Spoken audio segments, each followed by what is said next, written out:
No dia 18 de julho de 2022, o veleiro Adventus vinha de Cumuruxatiba com destino a Ilhéus. Mas 20 milhas náuticas antes da chegada, uma batida em uma baleia fez o barco de 41 pés afundar. Relatos de baleias batendo em veleiros não são desconhecidos, mas nem sempre acabam em desastre. Dependendo do barco, da baleia, da velocidade e de outros fatores, o barco pode seguir viagem sem acontecer praticamente nada ou afundar. Nesse caso, houve um impacto forte o suficiente para levar o barco ao fundo em 10 minutos.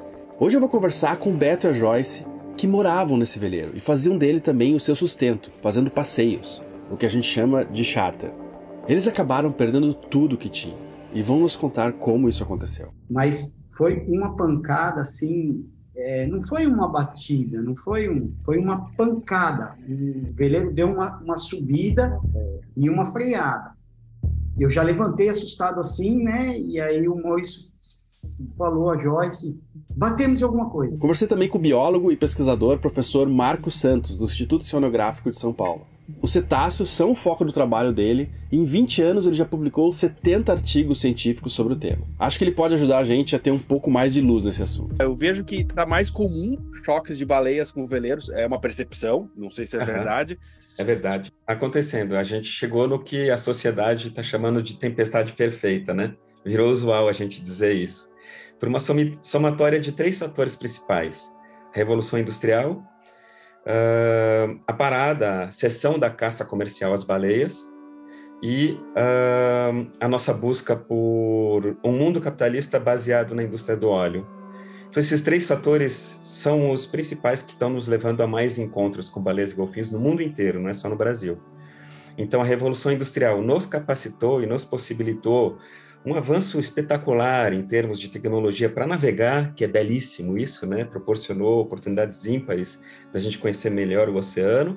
E para pequenos barcos navegarem também. Claro, isso aí ficou fantástico, assim, propiciou uma população que não sonhava em conhecer o oceano a viver esse sonho.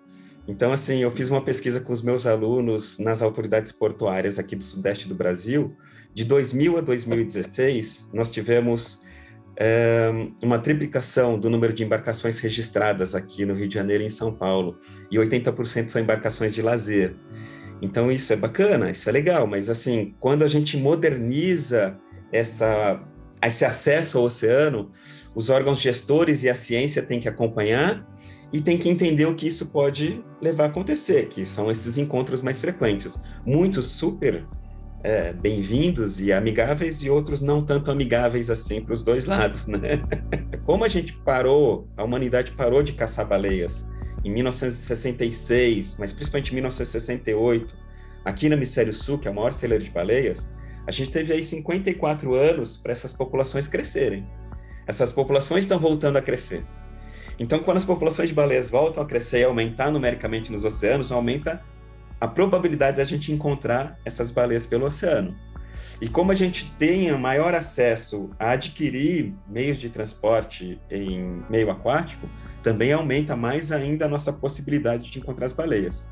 E aí tem um terceiro fator para essa tempestade perfeita. Quando a gente começou a utilizar muitos oceanos, principalmente para exploração e explotação de óleo e gás, por exemplo, e a gente minou bacias oceânicas com plataformas de óleo e gás, a gente trouxe a poluição sonora aos oceanos. Então, as baleias estão se acomodando e mudando a sua forma de uso dos oceanos para evitar conflitos, para evitar, eu não suporto esse som, então eu mudo minha rota migratória. Eu não suporto tanto navio nessa época do ano aqui, então eu mudo minha rota migratória. Então, me perguntaram na semana passada se tem como prever onde elas vão passar. Não tem como prever, porque elas estão respondendo às nossas ações no oceano, e a gente precisa reunir dados para tentar entender isso. Então, a gente saiu de Cumuruxatiba bem cedinho, e aí a gente navegou.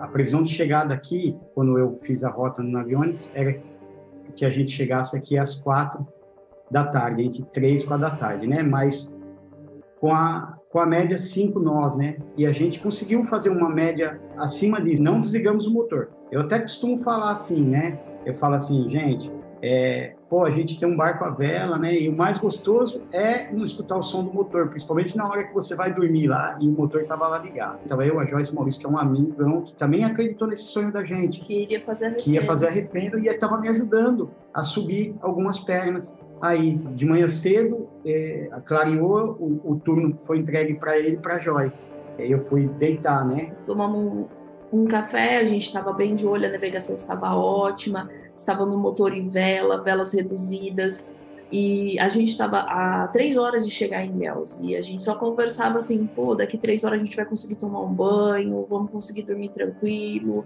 E estávamos super felizes. Naquele dia de manhã, não avistamos nenhuma baleia, até 8h30 da manhã, que foi a hora mais ou menos que aconteceu, não avistamos nenhuma baleia. E até então a gente estava prestando olho na navegação. Eu nunca pego binóculos para olhar, e um barco de pesca, eu falei, deixa eu olhar esse binóculo, não estou fazendo nada. Olhei o barco de pesca, se safamos do barco de pesca. Maurício, a gente já passou o barco de pesca, tá tranquilo. E aí foi quando aconteceu a pancada. Mas foi uma pancada assim, não foi uma batida, não foi foi uma pancada. O veleiro deu uma subida e uma freada. Eu já levantei assustado assim, né? E aí o Maurício falou a Joyce, batemos em alguma coisa. Eu instintivamente fui no motor puxar para ver se desacelerava, mas a gente só estava com o motor no neutro para fazer o barulho mesmo. E o Maurício foi pela frente ver o bote, o que tinha acontecido lá em cima, na parte de cima. E o Beto foi abrir a tampa do poceto, né, do paiol. Daí eu fui de cara, primeiro, depois tirei a tampa do poceto, onde a gente tem o poceto do barco, onde concentra toda a água do barco ali, né? Quando eu tirei, eu olhei assim, ainda não tinha água, mas foi assim, eu tirar, a tampa fez assim, ó. Mas aquele volume de água grande. Nesse momento eu vi que o stay do guarda-mancebo, o cabo de aço do guarda-mancebo tinha estourado.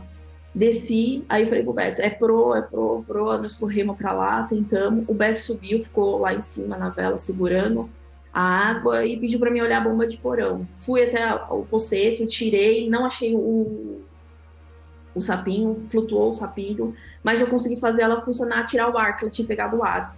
Aí eu vim para trás para ver, saí para a popa do barco, pro quarto da popa. Aí a Joyce falou, desceu lá, foi na frente. Na hora que eu cheguei no quarto da frente, a minha cama da proa lá, ela é alta, ela dá na cintura da gente, assim. O cara já estava saindo água debaixo da cama. Aí eu arranquei o colchão, a Joyce já veio comigo, já ajudou a puxar o colchão. Aí eu fui lá e eu tinha um saco de vela lá dentro. Tinha muita coisa dentro dessa cama, debaixo dessa cama. Ferramentas, peças de dispositivos de reserva, tinta, resina. Tem muita coisa, compressor. Eu saí arrancando as coisas até que eu cheguei numa parte assim, ó, que estava para dentro do barco. Então, o fundo do meu barco, uma parte para dentro do barco. Eu pisei nela e eu comecei a tentar enfiar uma toalha ali. Primeiro foi um saco de vela que eu tinha lá, já tentei. Depois uma toalha, mas a água, o volume de água era muito grande mesmo. Cara, já estava na minha cintura a água. Aí eu voltei, ainda cortei a mangueira da bomba que refrigera o motor, da bomba d'água. Ainda peguei a faca, cortei a mangueira e enfiei para dentro do casco. Porque eu falei, pô, o motor tá ligado, ele vai puxar a água e vai jogar para fora, né? Não, aí eu já vi, aí eu já comecei a falar para Joyce e para o Maurício, falar, gente, não vamos afundar. Não vai afundar. Corta os cabos que estavam amarrado balsa, estava amarrado bote. Fui, cortei, achei uma faca lá em cima, a gente sempre deixa uma faca de reserva lá em cima. Cortei o cabo que prendia a balsa. Eu nunca consegui arrastar aquela balsa, nem puxando, com muita força eu tirava ela do lugar. Eu tirei ela de cima e deixei na lateral para jogar. Ajudei o Maurício, dei a faca para o Maurício cortar o cabo do bote. O Maurício jogou o bote, me ajudou a jogar a balsa. A nossa proa, em algum momento, a nossa proa já estava afundada. E a minha gaiuta... Ele afundou de pé, assim. A minha gaiuta da sala estava aberta e já estava começando a entrar água na gaiuta. Eu fechei a gaiuta. No meio, a minha proa afundada, eu fechei a gaiuta. Eu saí pegando, eu peguei celular do Beto, do Maurício. Eu nem tinha percebido que eu peguei o do Maurício também, que ele derrubou e não sabia nem onde estava. Pulei no bote, soltei um motorzinho que estava na popa, mas eu não conseguia pegar o motorzinho, porque o mar agitava muito, subia e descia, eu não conseguia. Aí eu gritei pro Maurício, me ajuda a pegar o motor. Já tinha pegado o galão de gasolina, que também estava ali na popa, e jogado dentro do bote. O Maurício praticamente me deu o motor no colo, assim. Aí eu abracei o motor, caí dentro do bote, coloquei o motorzinho no bote, jogamos a balsa na água, amarrei a balsa, peguei um cabo do bote, amarrei na balsa, né? Porque não dá para colocar a balsa dentro do bote, ela é muito grande. E aí o Maurício já pulou. Isso já com água nas pernas, água... Lá embaixo já estava a água toda, já estava cheio e a proa já estava afundada. Na hora que eu cortei a mangueira da bomba, a água já dava na metade do motor, assim. E o barco estava afundando a proa ainda. Você imagina que o motor está quase lá atrás. Já...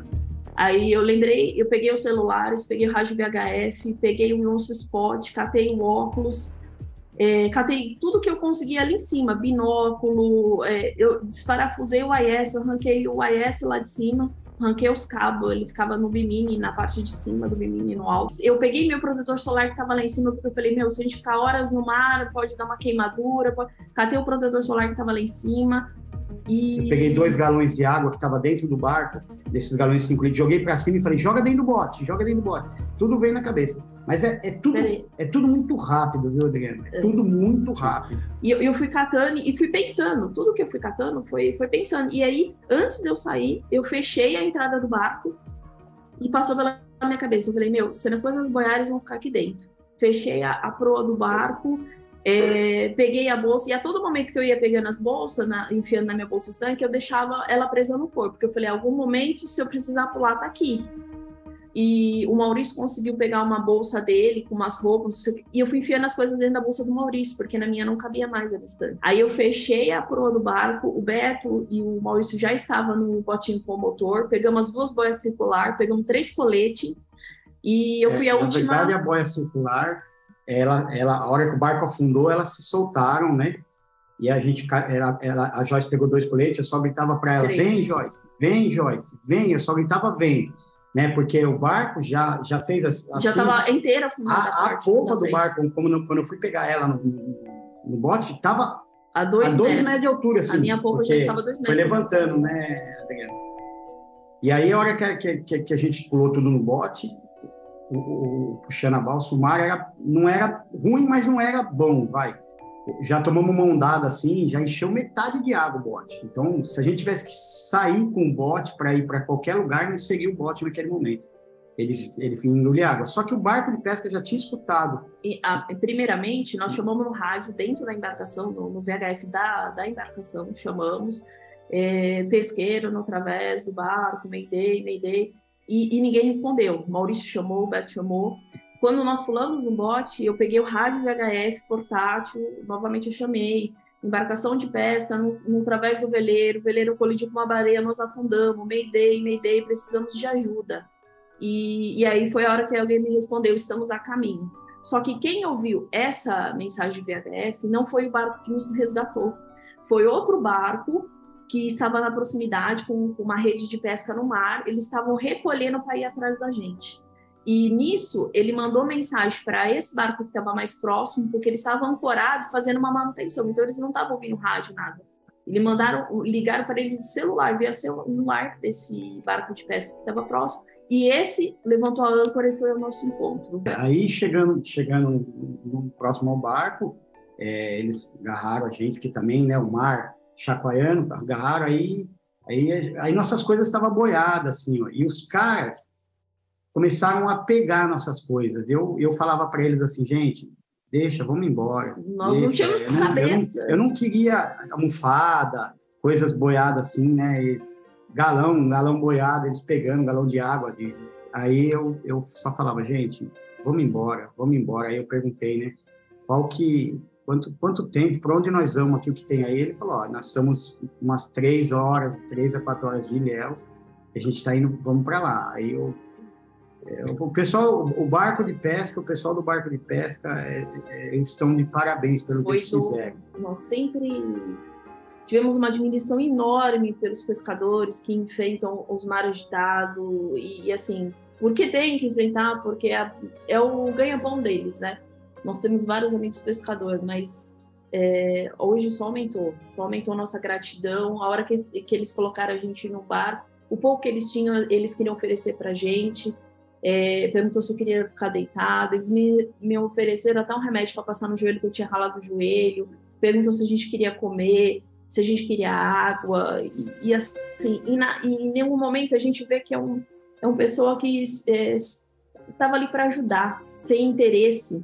Eles conseguiram pegar uma coisa de pesca, e a nossa caixa de pesca, e eles também têm caixa de pesca, essas coisas. Eles pegaram tudo que eles pegaram boiando, foi para entregar pra gente, entendeu? Assim, sem interesse, né? Foi para ajudar mesmo, assim. Graças a Deus que Deus colocou ele no nosso caminho ali naquele momento. E aqui eu tenho que abrir um parêntese para dizer que os pescadores merecem muito mais o nosso carinho. São inúmeras as histórias de pescadores ajudando velejadores. E eu, sinceramente, espero que eles tenham uma visão semelhante de nós. Que nós, velejadores, sejamos tão bons para eles o quanto eles são para nós em momentos de perigo. A quantas milhas vocês estavam da costa? Nós estávamos de 10 a 15 milhas da costa e umas 20, 21 milhas de Ilhéus. Quase chegando. Quase chegando. Estávamos contando que era chegar. E vocês já tinham avistado outras baleias antes? Ou pegou, assim, nesse trajeto? Ou foi de surpresa, assim? Baleias, muito. Ao longo do caminho, muito. Desde que a gente saiu de Vitória, muita baleia mesmo, mas muita. Onde você olha, você vê baleia. Logo na saída lá, na nossa popa, veio umas assim, distante, nada perto, mas veio umas assim, tipo, nadando no sentido do barco, mais longe, não oferecendo risco. Nós não temos assim, Adriano, para falar, uma baleia ofereceu risco para a gente. Até o exato momento, a gente mudou algumas rotas assim, abre um pouquinho, fecha um pouquinho, porque elas estão brincando lá na frente, fecha um pouquinho, aí fecha 10 graus, aqui no través tem muita baleia, vamos encostar um pouquinho mais para a terra. Isso, mas nada assim, pra gente é tudo bonito, a gente estava querendo filmar. Era um sonho ver baleia também, né? Claro. A nossa vontade era ver a baleia, né? E assim, de Coruxatiba para cá, a gente percebeu que todas as baleias que a gente avistamos estavam pro lado da costa do barco, não pro lado do mar. Do mar, eles estavam pro lado da costa. Da terra, não pro lado do mar. A maioria das baleias que a gente viu, diferente de Vitória para cá, que era mais ou menos ao contrário. Né? E a hora que sofreu acidente, nós não vimos a baleia, né? Nós não vimos. Naquele dia mesmo de manhã, a gente não tinha avistado até então nenhuma baleia.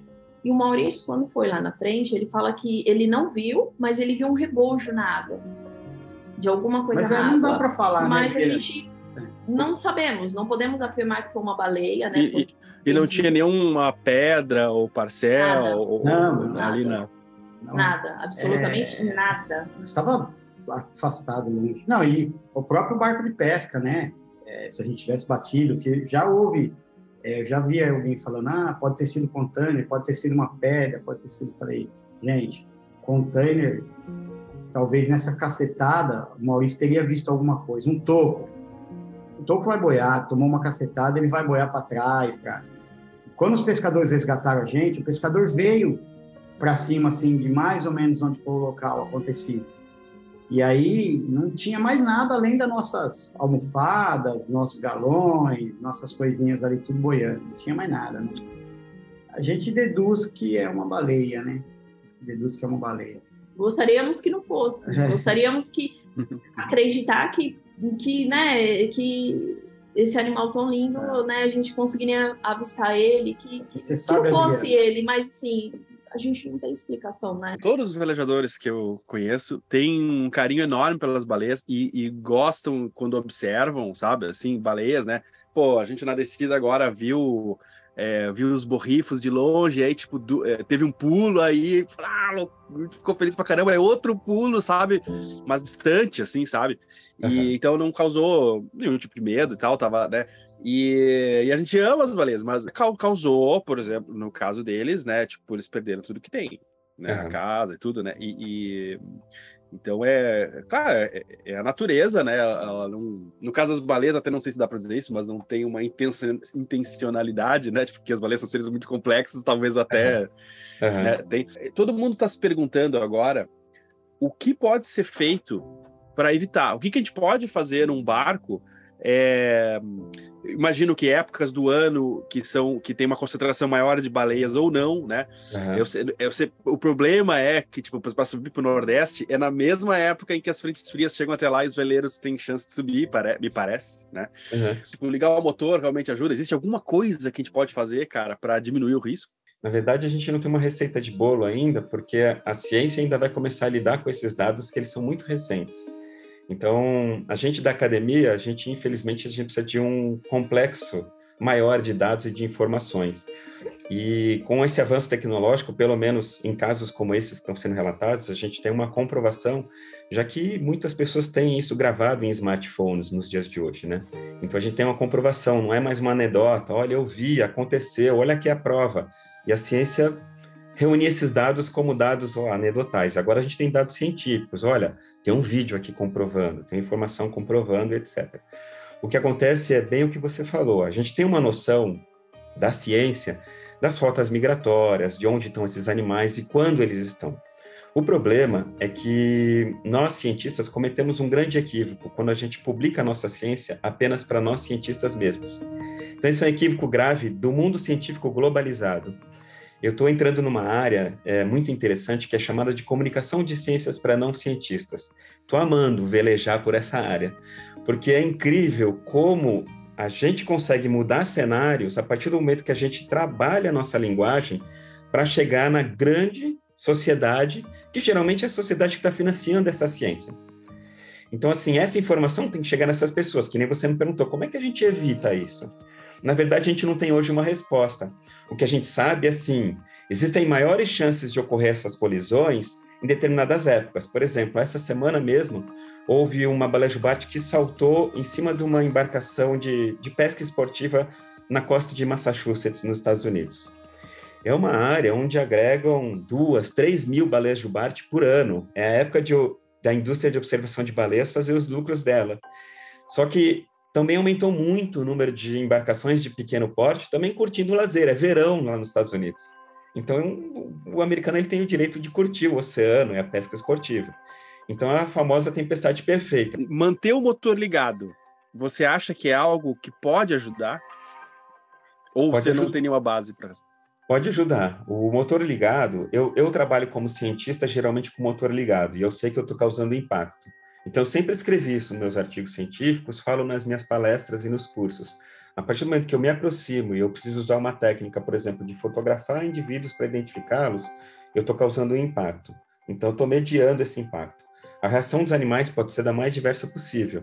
Geralmente, algumas espécies vão pegar onda na proa da embarcação, outras espécies vão fugir, e outras podem apresentar uma reação que ninguém está esperando. Então, em relação à sua pergunta, aconteceu na África do Sul há alguns anos, de um veleiro se aproximar de uma baleia franca à distância e desligou o motor. Olha, eu acho que eu estou muito perto, eu acho melhor desligar. Ele desligou, a baleia franca subiu, respirou, deu uma desaparecida e de repente ela saltou em cima do veleiro. Era um juvenil de baleia franca. Os juvenis de grandes baleias não têm tanta experiência quanto os adultos. E pode ter sido um equívoco da própria baleia, daquele próprio indivíduo. Então, a gente tem as variações individuais para contar também. Então, assim, desligar o motor é importante, é interessante? É bastante interessante. Claro, dentro das normas de segurança e da experiência e da bagagem de experiência de quem está naquela embarcação. Você acha que o ideal no encontro é desligar o motor? Dependendo da espécie, se for uma grande baleia, o ideal é desligar o motor, sempre, por causa da poluição sonora. Se ela estiver interessada em vir próxima, ótimo, ela vem próxima. Agora, o que muitos velejadores têm feito é... Porque, assim, o que eles entendem, que eles estão navegando e às vezes tem uma baleia dormindo. Se fala isso, tá? Não sei se nem se baleia dorme, mas assim, tem uma baleia dormindo e tal. E aí, se você manter o motor ligado, ajuda ela a perceber que você está chegando. Isso você acha uma prática ok ou não? Sim, sim. A questão de desligar a embarcação, assim, se você notificou a baleia e está observando, ou está observando na costa, etc., notificou ela próxima, desligar o motor é excelente. O problema da navegação noturna é esse risco. Baleias e golfinhos, eles não dormem como os humanos, eles reduzem metabolismo. E eles geralmente ficam associados à superfície porque eles precisam respirar de tempo em tempo. Então, eles são ilhas flutuantes. Nesse momento, eles podem ir derivando com a corrente. Então, navegar à noite ainda é bastante arriscado para as baleias e os golfinhos, que eles podem não ser detectados. Eles são escuros, principalmente as grandes baleias são escuros. Então, à noite, numa navegação, sim, se a ideia é manter a embarcação, o veleiro navegando, mantém a embarcação navegando. Não sei até que ponto é possível detectar uma ilha flutuante móvel aqui distante. É muito difícil, é muito difícil. Então, assim, como as populações de baleias estão aumentando no mundo inteiro, a possibilidade desses eventos virem a ocorrer num aumento numérico é muito grande, é muito grande. E como foi chegar em terra e esse processo, assim, tipo, que no barco eu imagino que eu ficaria, pelo menos, numa coisa assim, será que é verdade, será que não? A qualquer momento deve dar uma esperança de que o tempo volte e que não seja isso, não sei. Eu acho que até no momento que aconteceu, a todo mundo eu falei assim, gente, não estou acreditando que isso está acontecendo, eu não estou acreditando. Não. Mas quando nós descemos em terra, e as pessoas já estavam sabendo. A gente encontrou um veio para a Marinha, desceu do barco e aí avisei a Marinha, eu liguei na Marinha, né?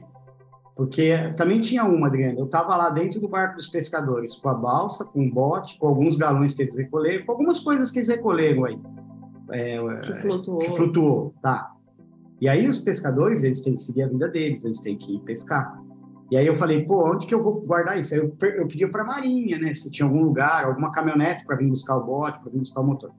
E a gente foi para a Marinha, ficou lá. O pessoal do barco falou, vai lá resolver o trâmite na Marinha e tá aqui guardado, a gente não vai sair hoje, você fica despreocupado com as suas coisas, né? Fizemos tudo certinho na Marinha, tudo bem recebido, certinho. Aí lá na porta da Marinha tinha um rapaz já ajudando a gente, inclusive meu xará, o Roberto. E ele já começou, levando a gente para cá, para lá, ele foi lá buscar... Ofereceu todo o apoio. Foi lá buscar o bote com a gente, está guardado no Yacht Club de Ilhéus. Aliás, o pessoal do Yacht Club de Ilhéus, o quanto eles estão nos ajudando, olha, é muito grande. Eles queriam levar, muitos deles queriam levar a gente para casa deles, né? E aí eu cheguei para o Maurício e falei, Maurício, eu não quero ir para casa de ninguém, cara. Aí o Maurício alugou um apartamentinho, um Airbnb, e a gente foi e ficou lá. Isso aconteceu na segunda, terça, quarta. Aí um amigo da gente aí do Yacht Club também, ele tinha comentado, estão arrumando um lugarzinho para você ficar. Aí eu liguei para ele, né, quando ia vencer a diária do apartamentinho e falei, Marcelo, olha, cara, se tiver um lugarzinho para mim ficar, eu vou aceitar, porque a gente diminui nosso custo para poder ficar aqui, só que nesse lugarzinho tem que ter fogão, roupa de cama e toalha, porque não tem nada, nós saímos com a bermuda e a camiseta. Aí fomos numa lojinha, né, a Joyce comprou mais uma bermuda, uma camiseta para mim, mais umas roupinhas para ela aí, para a gente poder... Achei uma fantástica lógica de R$15, qualquer peça R$15, que foi o que salvou a gente no momento. Então, pessoas abençoadas estão nos ajudando, deixou a gente num apartamentinho que tem tudo isso que a gente precisa. E a cabeça vem melhorando, né? Cada dia a gente consegue. Mas só que, essa noite aqui, eu tô deitado, cara, a pancada a batida do veleiro toda hora, parece que aquele negócio assim. E foi uma das primeiras noites que eu consegui dormir, porque lá para cá eu não tenho dormido. Os 3 primeiros dias eu acho que foi assim mais aterrorizante, até porque por isso que a gente não queria ir para casa de ninguém, porque a gente só chorava, eu só chorava e assim o Beto andava para lá e a gente não dormia, o Beto não dormia. E aí a gente tem aquela preocupação de estar incomodando as pessoas também, né? E assim, a gente não tinha cabeça para nada, nem para, pegar o telefone e alugar alguma coisa. Graças a Deus, o Maurício estava com a gente, que ele teve um pouco mais de cabeça na hora que chegou em terra, né? Eu até por isso, assim, sempre que tem alguma coisa assim, eu acabo me envolvendo, assim, né? E também por isso, eu por experiência, assim, no dia, acho que foi no dia depois, eu mandei uma mensagem pro Beto e tal, né? Mas também não quis muito, porque eu sei que o dia seguinte, assim, ou no dia e tal, você tá com a cabeça, em um monte de coisa para resolver coisas muito urgentes, assim, né? Tipo roupa, lugar para ficar. É bem difícil, e assim, até hoje, as mensagens que eu recebo de carinho, assim, eu ainda Me emociono muito, muito. E assim, é uma emoção de alegria também, né? Me emociono com a solidariedade das pessoas. Ajudar, quando de coração e por algo digno, é algo que é tão bom para quem recebe quanto para quem ajuda.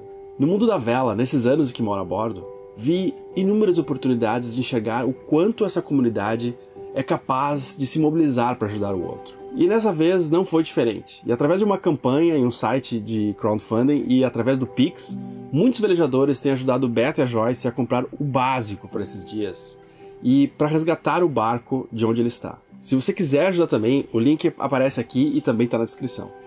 A ideia deles é subir o veleiro à superfície, trazê-lo em terra e reformá-lo. É algo bem trabalhoso porque muita coisa, obviamente, se perde depois de alguns dias submerso no mar. Mas para quem tem bastante disposição, talvez seja o suficiente para recomeçar. Eu tenho forças para reconstruir, eu já reconstruí ele uma vez. Eu tenho forças para reconstruir ele de novo. Está tudo em processo de, isso, como que vai ser, como é que não vai ser, mas... Nós estamos numa cidade que não tem tanto recurso para entrar com o nosso barco aqui por conta do calado, é uma cidade rasa, uma cidade que... Não tem estrutura assim para subir um veleiro desse. Então, a gente tem que boiar ele aqui, aí eu vou lá tentar recuperar... eu vou conseguir recuperar o motor, o reversor, os eletrônicos, infelizmente, não é muito difícil salvar, mas tentar tampar o buraco dele na água de uma forma, e a gente vai tentar chegar em Salvador, onde lá tem estrutura, onde eu vou recuperar o meu barco, tudo que tiver que ser feito nele. Eu só posso imaginar o que é perder tudo assim. E consigo imaginar porque eu também moro em um veleiro, e também carrego tudo que eu tenho comigo, porque senão talvez eu nem conseguisse imaginar o que é perder tudo em 10 minutos. É o tipo de experiência que não se esquece nunca. Ela sempre vai estar ali. Mas se supera. Não se escondendo do problema, não evitando ele, mas encarando ele de frente e resolvendo cada problema, grande ou pequeno, um por vez. Mas aí vem a pergunta que muitos que estão assistindo agora devem estar se fazendo nesse momento, que é: será que depois de ter essa experiência, eles vão querer continuar morando a bordo? Não desistimos. Acho que mais agora de querer voltar para o mar. Não desistimos, não. A gente tem lados muito bons de tudo que a gente tem feito, de tudo que a gente criou aí. A gente trabalha com charter, fizemos tantos amigos no charter, mas tantos amigos no charter lá em Paraty. O pessoal... passou pelo barco. Pelo barco e acontece assim, a gente quer continuar, a gente quer voltar para receber esse pessoal de novo, para lutar de novo e deixar ele em ordem e continuar. E fazer a Refeno, que é um sonho, e um sonho maior nosso, que é subir, fazer Caribe, ir até a Europa, que era toda a preparação desse barco, era mais ou menos isso. Não era nesse momento agora o sonho era fazer a Refeno, voltar para baixo, para dar mais uma trabalhada, para dar mais uma capitalizada, para dar mais uma equipada no Adventures, para depois, na próxima, subir já e realizar esse sonho aí. A sensação que eu tenho é assim, o veleiro, quem tem veleiro sabe o amor que nós temos pelo barco. A gente conversa com o barco é alguém, não é, né? Não é uma casa, é um alguém, né? E a sensação que eu tive é que quando eu saí de lá, que eu deixei um parente para trás. E as primeiras angústias, nossa, era saber como que ele estava, onde ele estava, que jeito que ele caiu. E assim, nosso desespero era trazer ele para fora, era para tratar ele aqui, arranhado, quebrado, com algumas avarias, mas tá aqui com a gente consegue lutar e fazer alguma coisa por ele, sabe? Esse era o sentimento que nós temos, sabe? Na espera de notícias de como que ele tá, de alguém ir lá mergulhar para ver. Isso era agoniante, de queremos ele aqui. Essa sensação de que o barco é um ser vivo, com alma, é algo que se repete e é sentido por muitas culturas há séculos. Não é só coisa de velejador. E se esse sentimento for verdade, ele está no fundo, sozinho e à espera de um resgate. A gente sabe que, na verdade, é um objeto inanimado como qualquer outro, mas a gente joga tantos sonhos em um barco e tantas vezes ele nos livra de ciladas no mar praticamente sozinho, por causa de um bom projeto e de um bom projetista naval, com certeza, Mas a gente acaba sentindo esse sentimento de retribuição e de que tá ali junto com um outro ser quase consciente. Quais vão ser os passos agora para resgatar ele? Tipo, a quantos metros ele tá? Vocês vão levar mergulhadores com boias? O processo para isso está se formando. Empresas que faz isso é fora de condição, não tem jeito. Tem empresas que faz isso, mas a gente tá... O valor é muito É alto. muito caro. Muito caro, muito alto. muito caro. Eu já recebi mensagens assim, ó, eu resgato seu barco. Você vai gastar de 100 a 150 mil. Nós não temos essa grana. Tá. Tem mergulhadores aí, profissional, se comovendo com a história e tentando nos ajudar. Logo mais um barco vai fazer um mergulho lá para montar a estratégia de como vai ser a logística, de como vai ser aí o processo. Mesmo essas pessoas ajudando, tudo ele tem um custo, né? Porque não é justo essas pessoas largar o ganha-pão deles, né? E coisa, existe custo para chegar até lá, existe custo de combustível, de tudo, né? Essa só vai ser a primeira fase. Para a gente, a mais importante, talvez, é tirar. O importante é trazer o casco para mim, o meu mastro inteiro, o meu motor, as coisas que estão lá dentro, a gente luta de novo, como a gente conquistou e vai conquistar de novo. E agora a gente também tem o apoio e ajuda dos amigos, mas a gente luta de novo, a gente vai voltar para o charter, vai trabalhar e vai pôr tudo em pé de novo. A gente conquista de novo, a gente precisa da nossa casa, a gente precisa do nosso meio de trabalho, nossa casinha ali, onde a gente tirava o nosso sustento ali, tirava tudo, e tudo era pro barco. E seguro do barco, vocês tinham? Adriano, não tinha, todo mundo me falou disso sobre o seguro do barco. Eu vou te contar um pouquinho por que eu não tenho seguro do barco. Bom, primeiro que, como eu te falei, tudo que a gente ganhava ia pro barco, a gente não sobrava muito para pagar um seguro, mas tudo bem, daria para dar um jeito e pagar, tá bom. Só que o seguro do barco, para pessoas igual eu, que moram a bordo, tem algumas coisas que você teria que mentir lá no processo de... eles às vezes pedem para que você seja agregado a uma marina. A gente nunca morou em marina. Eles pedem uma revisão lá de estaiamento, vamos supor. Você tem algum laudo de estaiamento? Pô, Adriano, quem tem laudo de estaiamento? O laudo de estaiamento é meu. Eu que vou lá olhar e ver. E também, né, por exemplo, se você temporariamente... Eu estou numa marina agora, eu posso fazer o seguro e botar, assim, estou na marina e tal. Isso. Mas aí se acontece um sinistro, você também não está mais na marina, também periga você perder o seguro. É isso aí. Então, esse sempre foi o meu pensamento. Nós queríamos. Eu participo de regata. O seguro não cobre, não gosta, não sei direito, mas se participa de regata, vai aumentar o valor. Mas não é que eu corro regata, também tem isso aí. A gente participou recentemente da regata do Bracuí. Não é que eu corro regata, eu participo da regata. Eu vou lá, ponho pessoas dentro do meu barco, arrecado um dinheirinho para o sonho continuar, e eu já deixo avisado, como agora na Refém. Eu já deixei avisado para todos os meus amigos, gente, assim, regata, quem escuta falar assim, o cara na regata risovela. Eu falei para eles, gente, se eu achar que eu vou risar, porque o meu barco é um barco, é minha casa e não é um barco novo, não é um barco que é para você colocar ele à prova de tudo, não. Vou fazer um desafio aqui, ó, olhar para essa câmera aqui, vou fazer um desafio. A empresa de seguros que montar um seguro para quem mora a bordo, ancorado, vai ter propaganda de graça aqui no Hashtag Sal, se for verdade, se for bom. Muitos seguros valorizam o fato de o barco estar em uma marina ou pier, por exemplo, mas quem mora a bordo está 100% do tempo no barco, cuidando cada detalhe. Além de que tudo que é dessa pessoa que mora a bordo está ali, e ele tem um interesse muito maior de preservar o barco. Eu tenho a impressão que isso deveria ser algo que baixasse o valor do seguro, e não o contrário. Vocês não acham? Mas na real, seguros para quem mora em um veleiro, e especialmente veleiros com mais de 30 anos, não são tão fáceis de fazer, não são todas as companhias que fazem. Só quem tem barco sabe, né? A gente cria um amor pelo barco que... Se você perder tudo na tua casa e alguém te oferecer uma casa, um apartamento melhor, você vai aceitar. Agora, o veleiro é como se alguém tivesse lá e parente seu, e você quer aquele que é seu. Que faz parte da sua história, né? Até agora, às vezes a gente fica assim, né? Puxa vida, Pô, eu tenho uma fita dupla face, VHB, pô, aí você fala, puta, eu tinha. Pô, eu tinha uma tomadinha USB.